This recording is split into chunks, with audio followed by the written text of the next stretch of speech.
경기 인천 지역 최근에 이제 여론조사가 속속 나오면서 초반의 분위기랑은 상당히 달라져서 초접전 양상을 보이는 지역들이 많이 늘고 있습니다. 과연 어떤 바람이 부는 지역인지 당락은 어떻게 될 건지 좀 전망을 해보도록 할 텐데 먼저 경기 고양 정입니다. 굉장히 뜨거운 지역인데 부동산 정책 수차례 저희가 말씀을 드렸습니다만 가장 영향을 받지 않을까 지역 민심에. 자, 문재인 정부의 부동산 정책을 어떻게 생각하시는지 고양정 지역민에게 저희가 물어본 겁니다. 56.9%가 잘못하고 있다. 잘한다는 36.1입니다.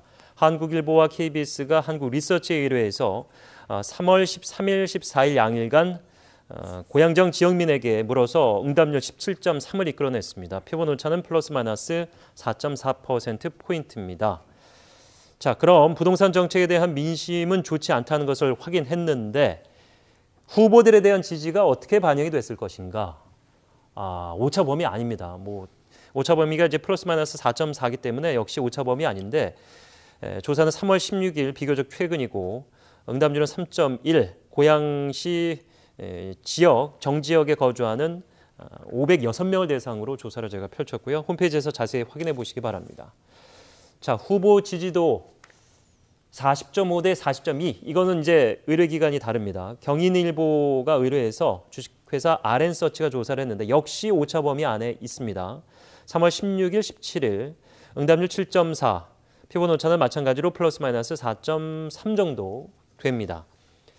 자, 이 여론조사가 조금 의미가 있는 것이 사실 이 지역의 초기 분위기는 민주당 쪽이었어요. 그런데 여론조사가 진행되고 총선이 이제 한 달 안쪽으로 들어오면서 접전 지역으로 이제 포함이 됐습니다. 네, 창릉 신도시, 그러니까 서울에 더 가깝죠, 일산보다. 그래서 창릉 신도시가 발표되면서 일산 주민들이 아파트값 하락 걱정 때문에 굉장히 반발이 심했습니다. 예. 이것이 지금의 여론조사에 반영돼 있다, 이렇게 봐야 될 것 같아요.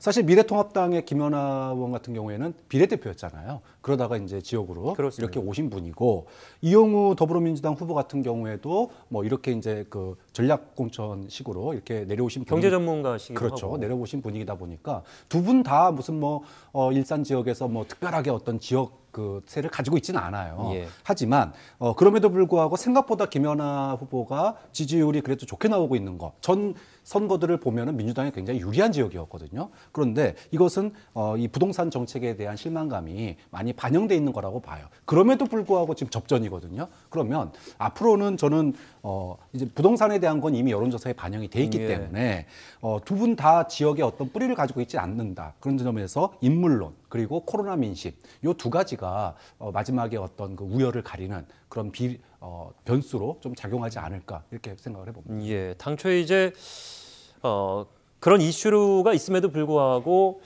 한쪽 후보 이제 민주당 후보가 조금 유리한 상황 아니냐라는 상황에서 이제 바뀌어서 이런 부분을 짚어봐야 된다 말씀하셨는데 이게 이제 한 20여칠 남은 상황이거든요.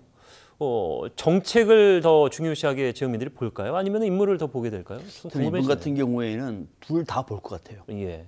왜 그러냐면 워낙 일산 같은 경우에는 이 주택 시장이 민감한 지역이기 때문에 특히 주택 정책과 관련해서는 민감하게 볼 것 같고요. 또 인물도 새로 이 지역은 김현미 국토부 장관의 지역구예요. 네.